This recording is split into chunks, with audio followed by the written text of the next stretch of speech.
Feliz y bendecido día, aprendiendo un curso de milagros. El secreto de la verdadera oración es olvidarte de las cosas que crees necesitar. Pedir algo específico es igual que ver el pecado primero y luego perdonarlo. Del mismo modo, al orar pasas por alto tus necesidades específicas, tal como las ves, y las dejas en manos de Dios. Ahí se convierten en los regalos que le haces, pues le dicen que no antepondrás otros dioses a Él, ni que quieres otro amor que el suyo. Este libro es un comienzo, no un final.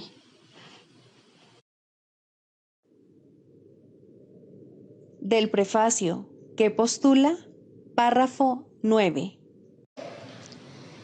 La percepción es una función del cuerpo y por lo tanto supone una limitación de la conciencia. La percepción ve a través de los ojos del cuerpo y oye a través de sus oídos. Produce las limitadas reacciones que éste tiene.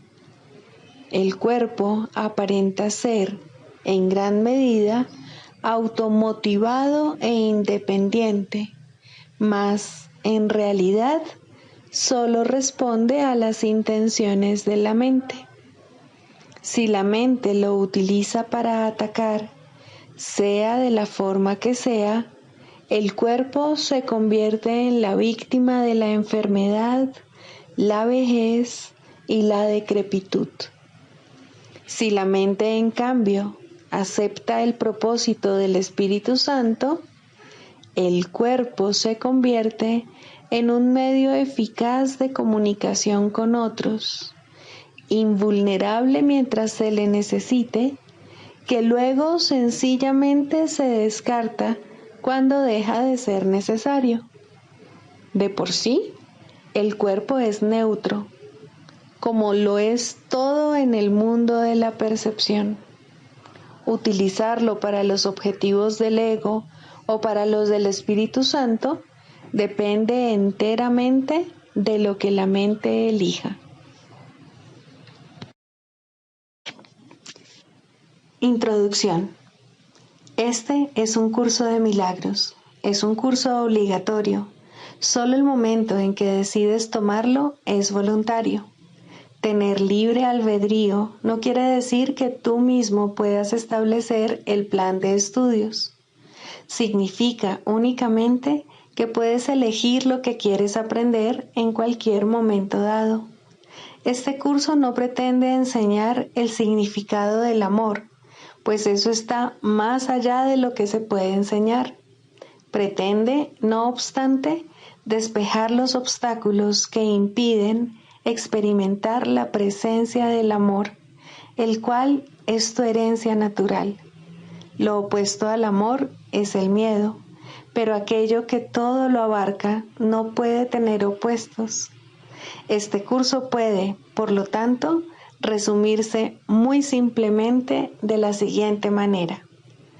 Nada real puede ser amenazado. Nada irreal existe. En esto radica la paz de Dios. Capítulo 1. El significado de los milagros. Primero, principios de los milagros. Principio 41. El contenido perceptual de los milagros es la plenitud. De ahí que puedan corregir o redimir la errada percepción de carencia. Capítulo 6. Las lecciones del amor. Primero, el mensaje de la crucifixión. Para los efectos del aprendizaje, examinemos de nuevo la crucifixión. No hice hincapié en ella anteriormente debido a las temibles connotaciones que quizá tengas asociadas con ella. Lo único que se ha subrayado hasta ahora es que no fue una forma de castigo. No obstante, no se puede explicar nada utilizando exclusivamente términos negativos. Existe una interpretación constructiva de la crucifixión que está totalmente desprovista de miedo y que, por lo tanto, si se entiende debidamente, es totalmente benévola en cuanto a lo que enseña. La crucifixión no es más que un ejemplo extremo. Su valor, al igual que el valor de cualquier otro recurso de enseñanza, reside únicamente en la clase de aprendizaje que facilita. Se puede entender y se ha entendido incorrectamente. Ello se debe únicamente al hecho de que los temerosos tienden a percibir con miedo. Ya te dije que siempre puedes recurrir a mí para compartir mi decisión y de ese modo hacerla más firme. Te dije también que la crucifixión fue la última jornada inútil que la filiación tuvo que emprender y que para todo aquel que la entienda representa la manera de liberarse del miedo. Aunque antes solo hice hincapié en la resurrección, no aclaré entonces el propósito de la crucifixión y la manera en que ésta, de hecho, condujo a la resurrección. Este propósito, no obstante, tiene una aportación muy concreta que hacer a tu propia vida, y si lo examinas sin miedo, te ayudará a comprender tu propio papel como maestro. Es probable que hayas estado reaccionando durante muchos años como si te estuvieran crucificando. Esta es una marcada tendencia de los que creen estar separados, que siempre se niegan a examinar lo que se han hecho a sí mismos. La proyección implica ira.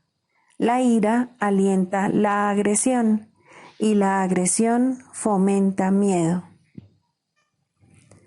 El verdadero significado de la crucifixión radica en la aparente intensidad de la agresión cometida por algunos de los hijos de Dios contra otro.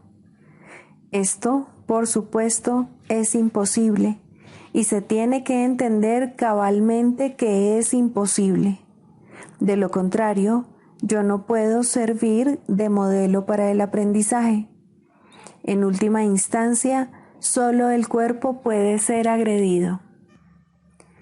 No cabe duda de que un cuerpo puede agredir a otro y puede incluso destruirlo. Sin embargo, si la destrucción en sí es imposible, cualquier cosa que pueda ser destruida no es real. Su destrucción, por lo tanto, no justifica tu ira.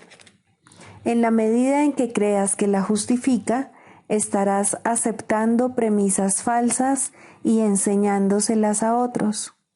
El mensaje de la crucifixión fue precisamente enseñar que no es necesario percibir ninguna forma de ataque en la persecución, pues no puedes ser perseguido.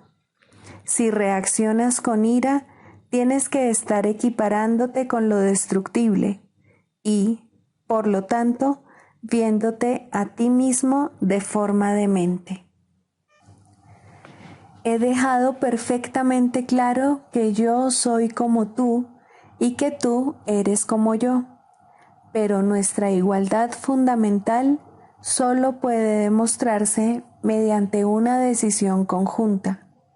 Eres libre, si así lo eliges, de percibirte a ti mismo como si te estuvieran persiguiendo. Mas cuando eliges reaccionar de esa manera, deberías recordar que yo fui perseguido de acuerdo con el pensar del mundo y que no compartí esa interpretación.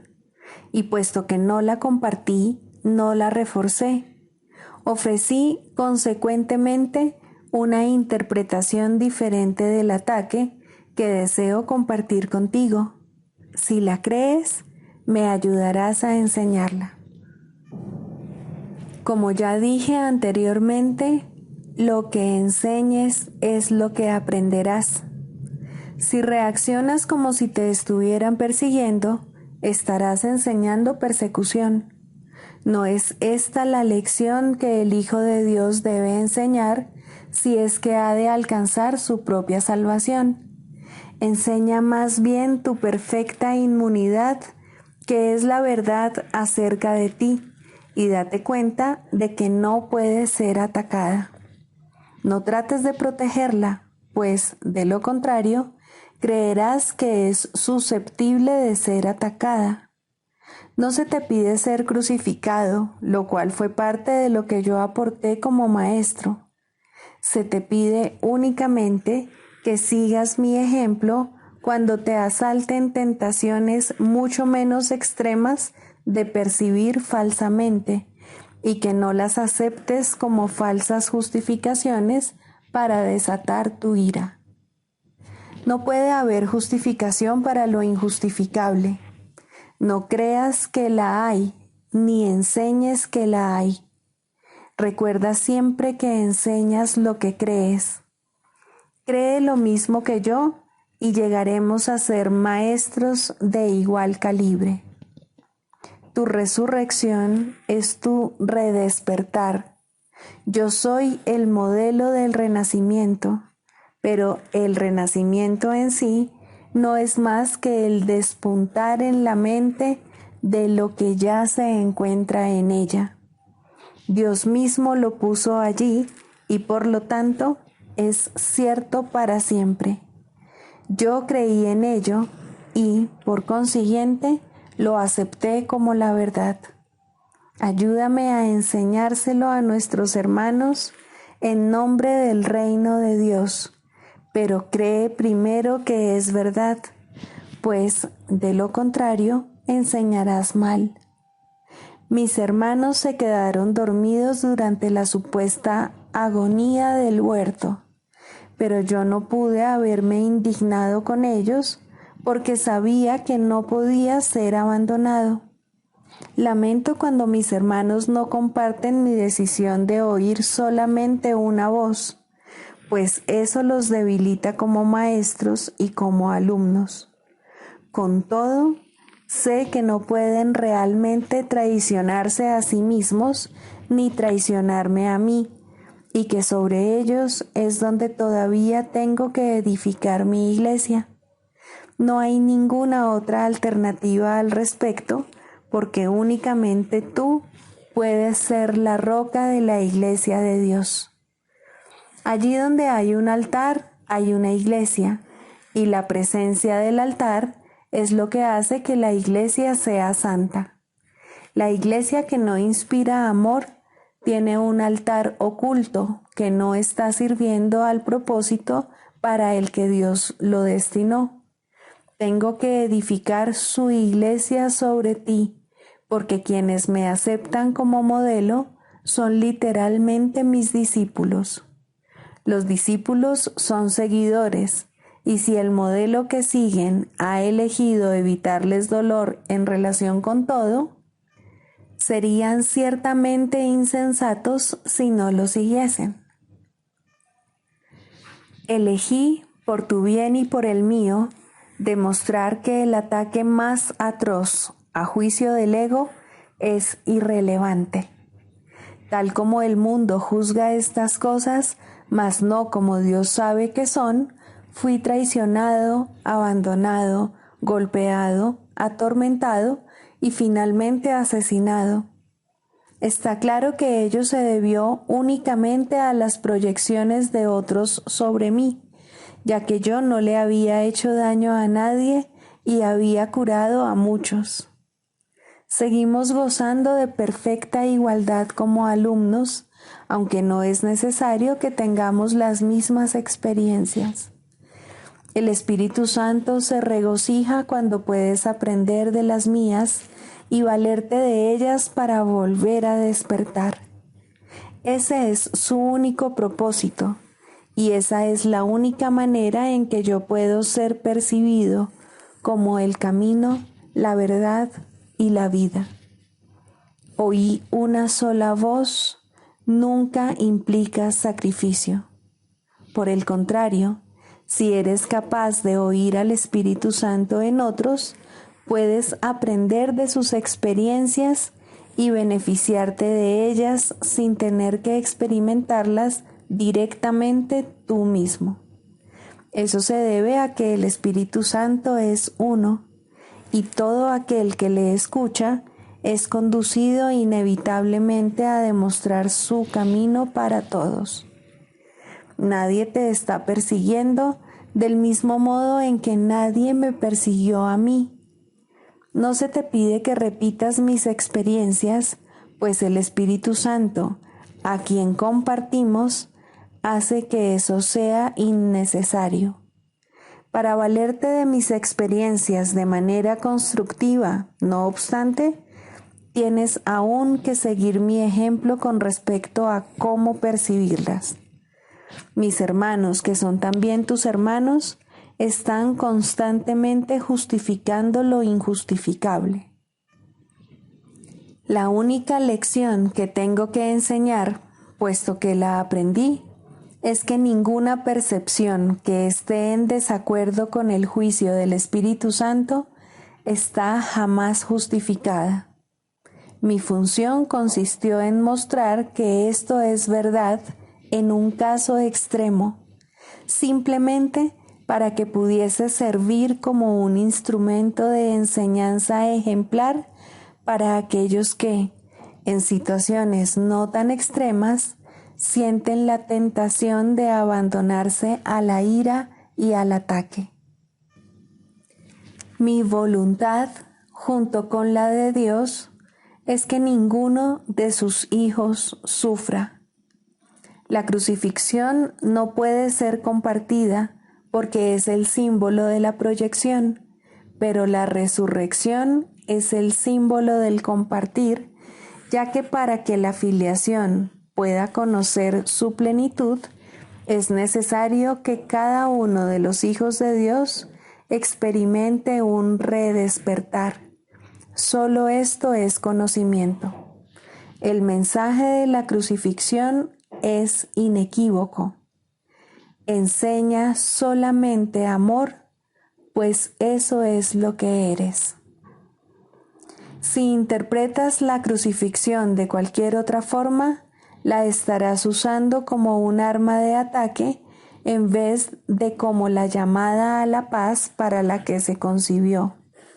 Con frecuencia, los apóstoles la interpretaron erróneamente, por la misma razón que otros lo hacen. Su propio amor imperfecto les hizo ser vulnerables a la proyección y, como resultado de su propio miedo, hablaron de la ira de Dios como el arma de represalia de éste. No pudieron hablar de la crucifixión enteramente sin ira porque sus propios sentimientos de culpabilidad habían hecho que se sintiesen indignados. Estos son algunos de los ejemplos de pensamiento tergiversado del Nuevo Testamento, si bien su evangelio es, en realidad, únicamente el mensaje del amor.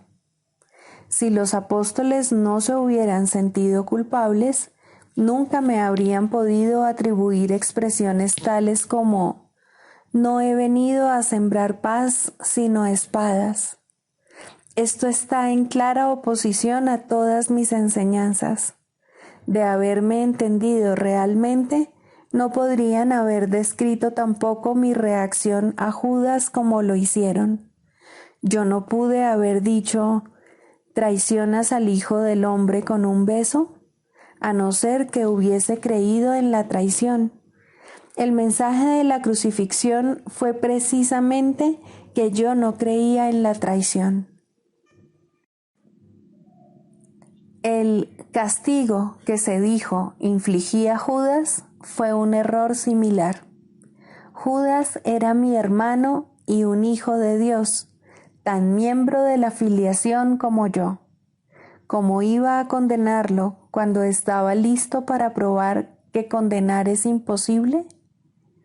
Cuando leas las enseñanzas de los apóstoles, recuerda que les dije que había muchas cosas que ellos no entenderían hasta más tarde, porque en aquel entonces aún no estaban completamente listos para seguirme. No quiero que dejes que se infiltre ningún vestigio de miedo en el sistema de pensamiento hacia el que te estoy guiando. No ando en busca de mártires, sino de maestros. Nadie es castigado por sus pecados, y los hijos de Dios no son pecadores.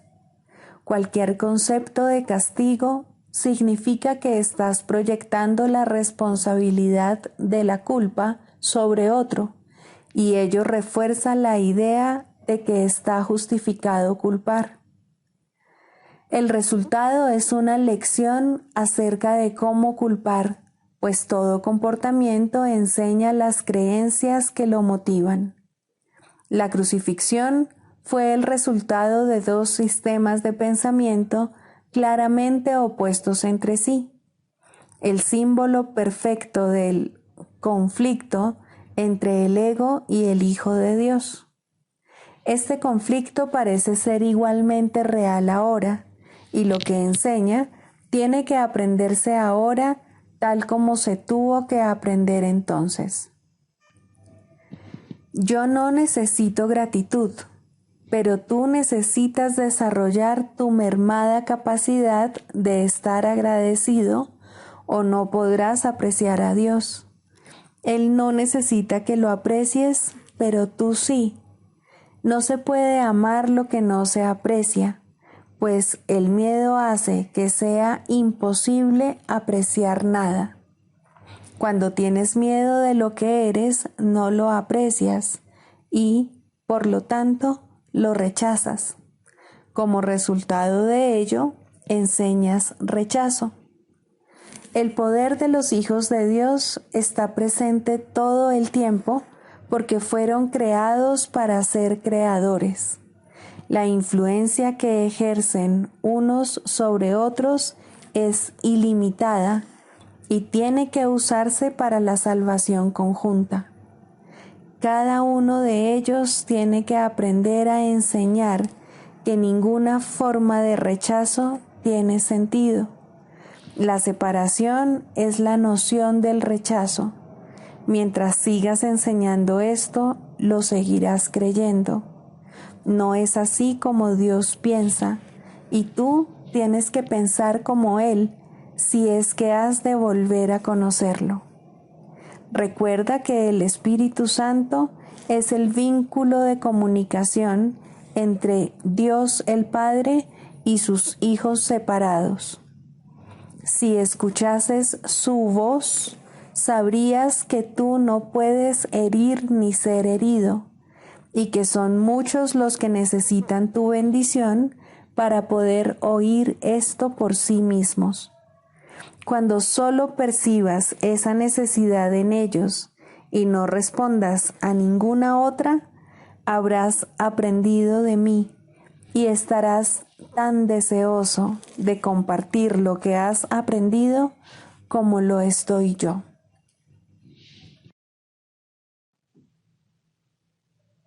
Libro de ejercicios, lección 9. No veo nada tal como es ahora. Esta idea es, obviamente, la consecuencia lógica de las dos anteriores, pero si bien es posible que la puedas aceptar intelectualmente, es muy probable que todavía no signifique nada para ti. De todas formas, el entendimiento no es necesario a estas alturas. De hecho, reconocer que no entiendes es un requisito previo para erradicar tus falsas ideas. Estos ejercicios tienen que ver con la práctica, no con el entendimiento. No necesitas practicar lo que ya entiendes. Sería bastante redundante, por cierto, tener como meta el entendimiento y al mismo tiempo asumir que ya lo has alcanzado. A la mente no entrenada le resulta difícil creer que lo que aparentemente contempla realmente no está ahí. Esta idea puede producir gran inquietud y toparse con gran resistencia, la cual puede manifestarse de muchas maneras. No obstante, eso no excluye el que la apliques. Esto es lo único que se requiere para estos ejercicios o para cualesquiera otros. Cada pequeño paso despejará la oscuridad un poco más y el entendimiento finalmente llegará para iluminar cada rincón de la mente que haya sido despejada de los escombros que la enturbiaban. Estos ejercicios, para los que 3 o 4 sesiones de práctica son suficientes, consisten en que mires a tu alrededor y apliques la idea de hoy a cualquier cosa que veas, sin olvidarte de la necesidad de aplicarla imparcialmente y la regla esencial de no excluir nada. Por ejemplo, no veo esta máquina de escribir tal como es ahora. No veo este teléfono tal como es ahora. No veo este brazo tal como es ahora.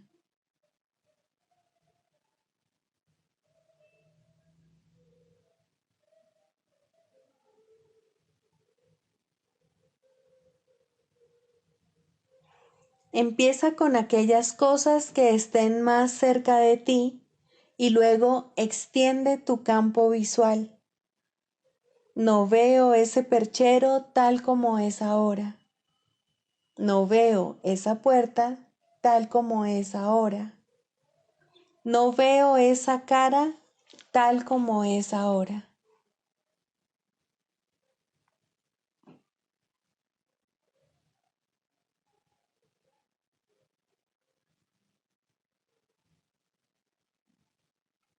Hay que subrayar nuevamente que, si bien no debes intentar incluirlo todo, tampoco debes excluir nada en particular.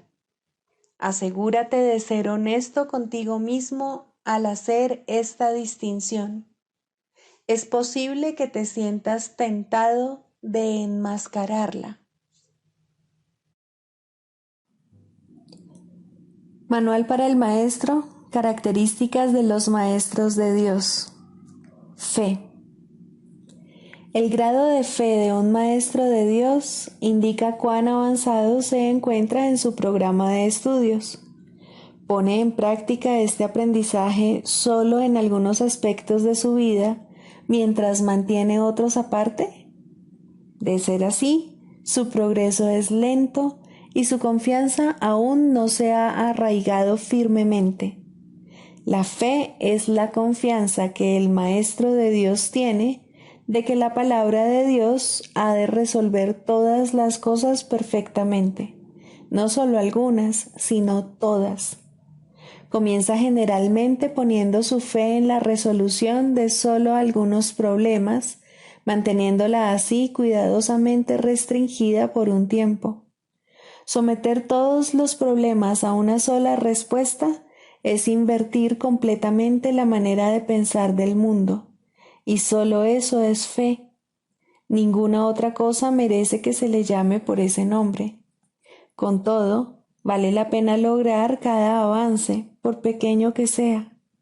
Estar dispuesto, como indica el texto, no quiere decir que se haya alcanzado la maestría. La verdadera fe, sin embargo, no se desvía. Al ser consistente, es completamente honesta. Al ser firme, goza de absoluta confianza. Al estar basada en la ausencia de temor, es mansa. Al gozar de certeza, rebosa júbilo. Y al tener confianza, es tolerante. La fe, por lo tanto, encierra en sí todos los demás atributos de los maestros de Dios y entraña la aceptación de la palabra de Dios y de la definición que Él tiene de su Hijo. Hacia ellas es a donde la fe, en el verdadero sentido de la palabra, siempre se dirige. En ellas tiene puestas sus miras, buscando hasta que las encuentra. La indefensión naturalmente la acompaña y su condición es el júbilo. Y una vez que las encuentra, descansa con sosegada certeza solo en aquello que es digno de toda fe. Manual para el maestro. Pregunta 9. ¿Se requieren cambios en las condiciones de vida de los maestros de Dios? Donde se requieren cambios es en las mentes de los maestros de Dios. Esto puede entrañar o no cambios en las condiciones externas. Recuerda que nadie está donde está por casualidad y que nada en el plan de Dios es al azar. Es bastante improbable que en la formación del nuevo maestro de Dios los primeros pasos a dar no sean cambios de actitud. No hay, sin embargo, una norma fija al respecto, toda vez que el entrenamiento es siempre altamente individualizado. Hay quienes son llamados a cambiar las circunstancias de sus vidas casi de inmediato, mas estos son generalmente casos especiales. A la gran mayoría se les proporciona un programa de entrenamiento que evoluciona lentamente, en el que se corrigen el mayor número posible de errores previos. Las relaciones personales, en especial, tienen que percibirse debidamente y se tiene que eliminar la piedra angular de la falta de perdón. De lo contrario, el viejo sistema de pensamiento mantendrá aún una base a donde poder regresar. A medida que el maestro de Dios avanza en su formación, aprende más concienzudamente una lección, a no tomar decisiones por su cuenta. En lugar de ello, le pide a su maestro su respuesta, y es ésta la que sigue como guía para sus acciones. Esto le resulta cada vez más fácil, a medida que aprende a abandonar sus propios juicios. Abandonar todo juicio, el requisito previo para poder oír la voz de Dios, es normalmente un proceso bastante lento, no porque sea difícil, sino porque se tiende a percibir como una afrenta. El entrenamiento del mundo tiene por meta el logro de un objetivo diametralmente opuesto al de nuestro programa.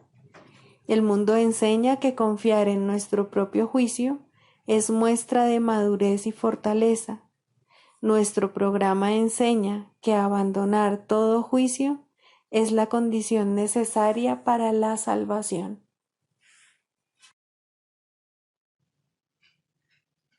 Clarificación de términos. Mente, espíritu. El término mente se utiliza para representar el principio activo del espíritu, el cual le suministra a éste su energía creativa. Cuando el término va con mayúscula, se refiere a Dios o a Cristo, es decir, a la mente de Dios o a la mente de Cristo. El espíritu es el pensamiento de Dios que Él creó semejante a sí mismo. El espíritu unificado es el único Hijo de Dios o Cristo. En este mundo, puesto que la mente está dividida, los hijos de Dios parecen estar separados. Sus mentes, asimismo, no parecen estar unidas. En ese estado ilusorio, el concepto de una mente individual parece tener sentido. En el curso, por lo tanto, se describe a la mente como si consistiera de dos partes, el espíritu y el ego. El espíritu es la parte que aún se mantiene en contacto con Dios a través del Espíritu Santo, quien, aunque mora en esa parte, también ve la otra. No se usa el término alma, excepto en citas directas de la Biblia, por ser un término sumamente polémico. En cualquier caso, sería un equivalente de espíritu, entendiéndose que, al formar parte del ámbito de Dios, es eterna y nunca nació. La otra parte de la mente es completamente ilusoria y solo teje ilusiones. El espíritu conserva su potencial creativo, pero su voluntad, que es la de Dios, parecerá estar cautiva mientras la mente no esté unificada. La creación continúa imperturbable porque esa es la voluntad de Dios. Dicha voluntad está siempre unificada y por lo tanto no tiene significado en este mundo, no tiene grados ni opuestos. La mente puede gozar de rectitud o estar errada dependiendo de la voz que escuche. La mentalidad recta escucha al Espíritu Santo, perdona al mundo y en su lugar ve el mundo real a través de la visión de Cristo. Esta es la visión final, la última percepción, la condición en la que Dios mismo da el paso final. Ahí, al tiempo y a lo ilusorio les llega su fin. La mentalidad errada escucha al ego y teje ilusiones, percibe el pecado, justifica la ira y considera que la culpabilidad, la enfermedad y la muerte son reales. Tanto este mundo como el mundo real son ilusorios, pues la mentalidad recta simplemente pasa por alto o perdona lo que nunca ocurrió. Por lo tanto, la mentalidad recta no es la mentalidad uno de la mente de Cristo, cuya voluntad es una con la de Dios. La única libertad que aún nos queda en este mundo es la libertad de elegir, y la elección es siempre entre dos alternativas o dos voces. La voluntad no está involucrada en la percepción a ningún nivel y no tiene nada que ver con el proceso de elegir. La conciencia es el mecanismo receptor, el cual recibe mensajes tanto del plano superior como del inferior, del Espíritu Santo o del ego. La conciencia tiene niveles y puede cambiar drásticamente de uno a otro, pero no puede trascender el dominio de lo perceptual. En su nivel más elevado, se vuelve consciente del mundo real y puede ser entrenada para hacer eso cada vez con mayor frecuencia. Sin embargo, el hecho mismo de que tenga niveles y de que pueda ser entrenada demuestra que no puede alcanzar el conocimiento. Sexto, ¿cómo se define la sanación? El proceso de la psicoterapia, pues, se puede definir simplemente como perdón, pues no hay sanación que pueda ser otra cosa. Los que no perdonan están enfermos, pues creen que ellos no han sido perdonados. El asirse a la culpa, el abrazarla estrechamente y cuidarla, el protegerla con amor y el mantener en alerta su defensa, todo esto no es otra cosa que una implacable negativa a perdonar. Dios no puede entrar aquí, repiten los enfermos una y otra vez mientras lamentan su pérdida y, sin embargo, se regocijan en ella. La sanación ocurre a medida que un paciente comienza a escuchar el canto fúnebre que entona y a cuestionar su validez. Hasta que no lo escuche, no puede entender que es él quien se lo canta a sí mismo. Escucharlo es el primer paso en la recuperación. Cuestionarlo tiene que convertirse entonces en su elección. Hay una tendencia, y muy fuerte, a escuchar este canto de muerte solo un instante para luego descartarlo sin haberlo corregido.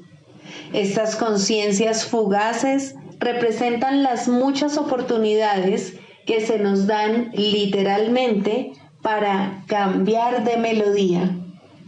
En vez de esta, puede escucharse el sonido de la sanación, pero primero debe surgir voluntad de cuestionar la verdad del canto de la condenación.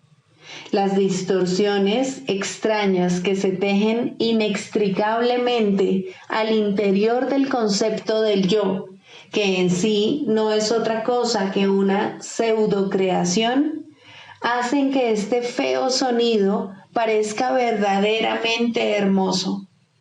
El ritmo del universo, el canto del ángel heraldo, todo esto y más se oye en lugar de esos ruidosos chillidos discordantes. El oído traduce, no oye. El ojo reproduce, no ve. Su tarea es hacer agradable aquello que se invoca, no importa cuán desagradable pueda ser. Responden a las decisiones de la mente al reproducir sus deseos y traducidos en formas aceptables y placenteras. Algunas veces el pensamiento detrás de la forma se asoma, aunque solo muy brevemente, y la mente se asusta y comienza a dudar de su cordura, pero no permitirá a sus esclavos cambiar las formas que contemplan, los sonidos que oyen. Estos son sus remedios, sus salvaguardias contra la locura. Estos testimonios que traen los sentidos tienen un solo propósito: justificar el ataque y de esta manera conservar la falta de perdón sin reconocerla como lo que es. Cuando se la ve sin disfraz, resulta intolerable. Sin protección no podría soportarse. Aquí se atesoran todas las enfermedades, pero sin reconocer que es así. Pues cuando no se reconoce una falta de perdón, la forma que toma parece ser algo distinto, y ahora es ese algo distinto lo que parece aterrorizar. Pero no es el algo distinto lo que se puede sanar. No está enfermo y no necesita remedio. Concentrar tus esfuerzos sanadores aquí no es más que futilidad.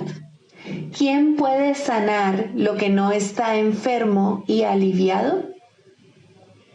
La enfermedad toma muchas formas y lo mismo hace la falta de perdón. Las formas de una solo reproducen las formas de la otra, pues son la misma ilusión.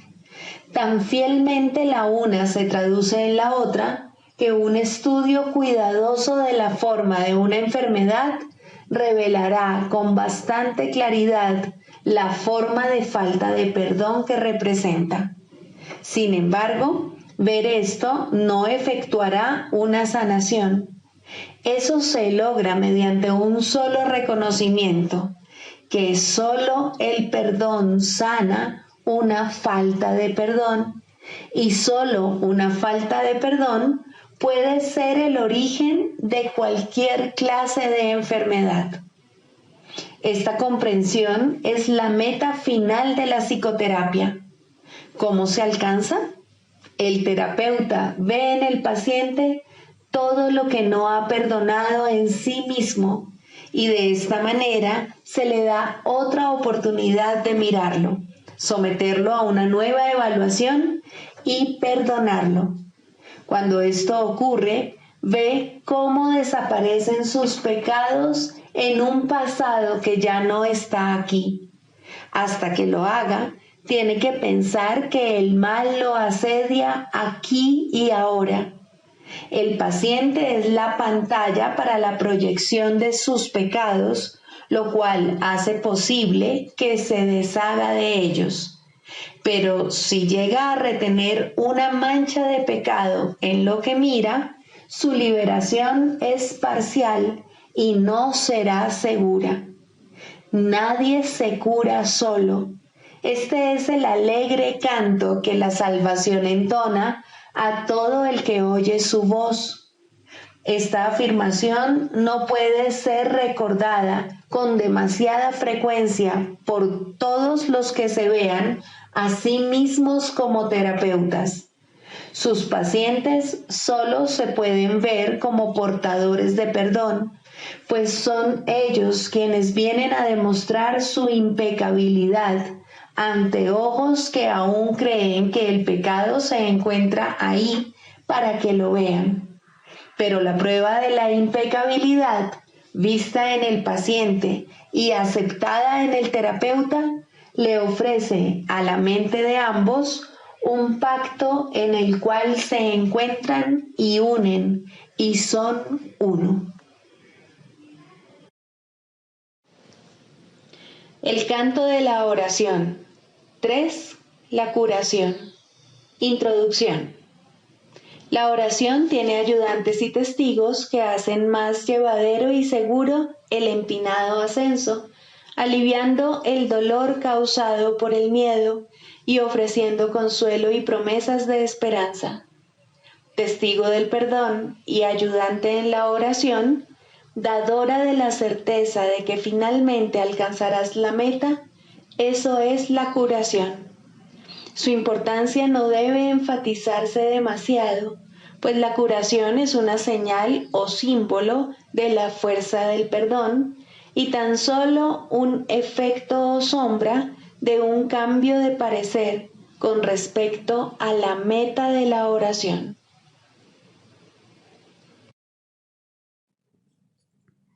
Sigamos a Jesús haciendo del perdón algo tan natural como respirar y algo tan vital como el aire. Amén.